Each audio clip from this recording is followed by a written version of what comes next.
Hey salut, c'est Franck, je pratique et enseigne toujours le Hedon Gomdo en 2023 et aujourd'hui on va parler de toi dans Martial Mindset.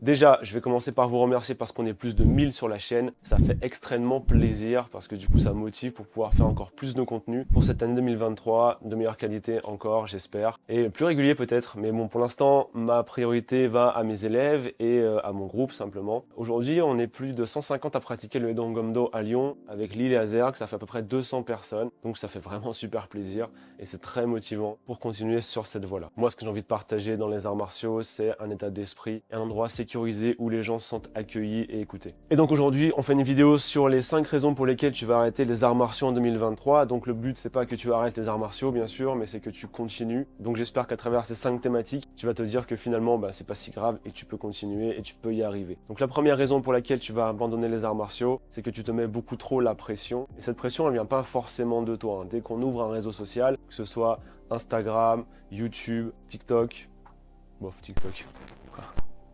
En tout cas, LinkedIn, c'est sûr, il y a toujours des injonctions à la réussite, au fait de ne pas lâcher, de tout sacrifier pour ta passion. No pain, no gain. On s'en fout de ta dépression. Rien à foutre de ta dépression, rien à foutre de ta pression mentale. Toutes ces injonctions te disent que si tu peux pas être régulier, ça sert à rien de le faire. Moi, je pense qu'au contraire, ce qui est pire que de ne pas être régulier, c'est de ne pas y aller du tout. De te couper d'une pratique sportive, d'une pratique martiale, un endroit où tu peux t'épanouir, souffler, tester des choses, et ça, ce serait dommage de t'en couper. Participer à tous les cours de ta pratique martiale, être là tout le temps, c'est une chose que très peu de personnes peuvent se permettre, c'est vraiment un privilège, et c'est peut-être pas le tien, parce que tu as une famille, parce que tu as un travail qui prend beaucoup de temps, parce que tu n'as pas les mêmes horaires que tout le monde, parce que tu as peut-être d'autres problèmes encore de santé, peut-être ou d'autres choses. Malgré ce qu'on voudrait te faire croire, la majeure partie des gens ne sont pas présents tout le temps. Il y aura forcément un petit groupe de gens présents tout le temps, et c'est très bien, mais toi, tu peux être passionné sans avoir le temps et sans venir à tous les cours. Déjà là-dessus, il faut s'enlever un petit peu de pression. Ce qui nous amène à notre deuxième point, tu ne parles pas assez à ton enseignant. Je sais que ça peut être difficile de parler à ton enseignant, ton instructeur, ton prof, ton maître, peu importe comment tu l'appelles, mais lui ça l'intéresse beaucoup de savoir si quelque chose ne va pas. Il est là pour t'aider à progresser. Donc si tu ne lui fais pas part de tes peurs et de tes craintes, tu auras peut-être un blocage à un moment donné. Après, si tu penses que tu peux pas lui parler du tout, peut-être du coup, c'est peut-être bien arrêté. Mais parfois aussi, comme tu n'es pas régulier, tu peux croire que tu fais perdre ton temps à ton professeur et à tes camarades.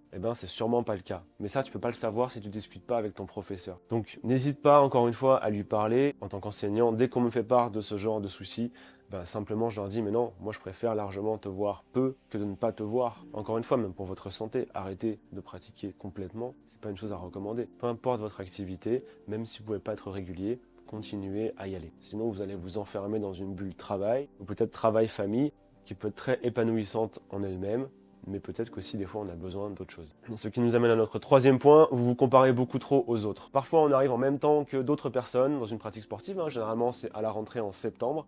Comme on peut pas être régulier, qu'est-ce qui se passe? On se compare aux personnes qui progressent peut-être plus vite que nous parce qu'elles ont plus le temps, parce qu'elles ont moins de soucis, parce qu'elles ont un passif martial peut-être, parce que c'est des anciens gymnastes professionnels. Plein de raisons qui font que des gens peuvent progresser plus vite que vous. Ce qui fait que vous pensez que vous n'avancez pas assez vite, alors qu'en fait vous avancez à votre rythme. Donc il faut vous comparer à ce qui est comparable. Ils ont l'occasion de venir plus souvent et du coup ils vont avancer forcément plus vite. Mais c'est pas pour autant que votre enseignant va croire que vous lui faites perdre son temps. Peut-être qu'à un moment donné tu auras une situation qui va changer et tu pourras être plus présent et du coup à ce moment-là tu avanceras beaucoup plus vite. Pour un enseignant, c'est plus simple d'avoir un groupe homogène, mais c'est beaucoup plus motivant d'avoir un groupe très divers. Un groupe avec des âges différents, des situations familiales différentes, des métiers différents, et aussi des hommes comme des femmes, parce qu'il ne faut pas se leurrer, c'est encore les femmes qui ont beaucoup d'injonctions pour sacrifier leurs loisirs et leurs passions pour leur famille ou pour leur travail. Les hommes ont plus de facilité à accéder à leurs loisirs que les femmes. En tout cas, dans les arts martiaux, c'est encore comme ça en 2023. Et la quatrième raison, c'est simplement que tu t'entraînes pas assez chez toi. Comment ça s'entraîner chez soi? J'ai déjà pas le temps de venir au club, faudra en plus que je m'entraîne chez moi, que je pousse les meubles, etc. Non, c'est pas ça que je veux dire. Quand tu as le temps, c'est-à-dire peut-être quand tu prends les transports en commun, il y en a qui passent beaucoup de temps dans le bus, dans le train, dans le métro, peut-être quand tu regardes tes enfants jouer au parc, peut-être avant de te coucher, quand tu n'arrives pas à t'endormir, peut-être que là tu peux y repenser. Tu repenses à ce que tu as fait en cours. Peut-être même que tu bouges un peu dans le vide comme ça pour rien. Du coup, tu es ridicule pour tout le monde, mais c'est un petit peu le problème quand on pratique les arts martiaux. On bouge un peu n'importe comment des fois, comme ça pour rien. Cet entraînement en fait, parce que c'est un entraînement, ça va juste dire à ton cerveau que tu continues à pratiquer, que tu veux garder ces connaissances vivantes et que tu veux avancer dessus. Donc ça va juste simplement dire à ton esprit que c'est important et qu'il ne faut pas qu'il oublie. Et en plus, il y a une étude qui a montré que quand on s'imagine en train de pratiquer les mouvements, eh ben on active les mêmes zones du cerveau que quand on fait réellement le mouvement. Et du coup, ça, c'est intéressant. Donc, entraîne-toi de cette manière. 5e raison pour laquelle tu vas arrêter les arts martiaux, c'est que tu parles pas assez avec les autres pratiquants, avec tes camarades. Donc, normalement, si ton club est un lieu sain et sécurisé, tu vas pouvoir faire la rencontre de beaucoup de personnes très diverses et tu vas pouvoir échanger avec eux. Dans ton club, il y a des gradés, des anciens, il y a des nouveaux aussi. Et donc, tu vas pouvoir peut-être échanger avec eux. Dans mon club, on a un WhatsApp. Ah, mais c'était sûr en fait! C'est un endroit où on dit plein de choses, sauf des choses sérieuses. Donc on partage du contenu de motivation, on partage nos craintes, nos doutes aussi, ça peut arriver. On partage aussi nos recettes de cuisine, on partage les voyages qu'on fait des fois. Et voilà, ça nous permet d'avoir une petite communauté et d'être plus motivé pour aller en cours. Parce que si tu noues des liens avec les gens avec qui tu pratiques, eh bien tu seras plus motivé pour organiser ta journée, pour pouvoir être présent au cours. Et tu verras que les autres ont aussi des difficultés à être présents tout le temps et que ça ne concerne pas que toi. Donc tu te sentiras rassuré. C'est bien ça. Ça, c'est bien ça. Ouais, c'est bien ça. Te sentir rassuré.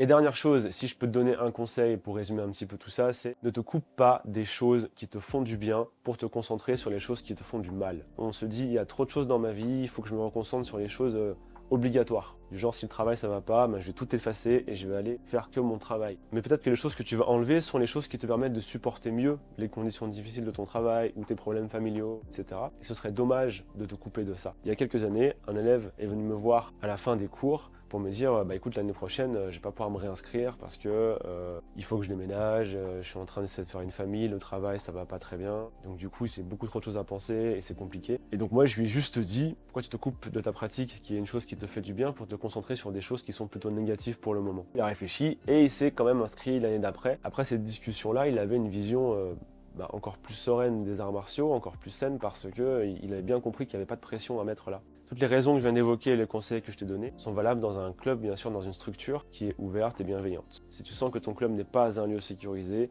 si tu sens que les personnes autour de toi ne sont pas bienveillantes, tu as peut-être raison de partir du coup. Et voilà, j'espère en tout cas que cette vidéo t'aura plu, j'espère en faire une autre rapidement. J'espère du coup que tu vas pas arrêter les arts martiaux en 2023 et que tu vas continuer et t'accrocher un petit peu plus. En attendant, pour faire avancer la chaîne, abonne-toi et partage et force tous tes amis à s'abonner parce que sinon je vais venir les voir avec mon sabre.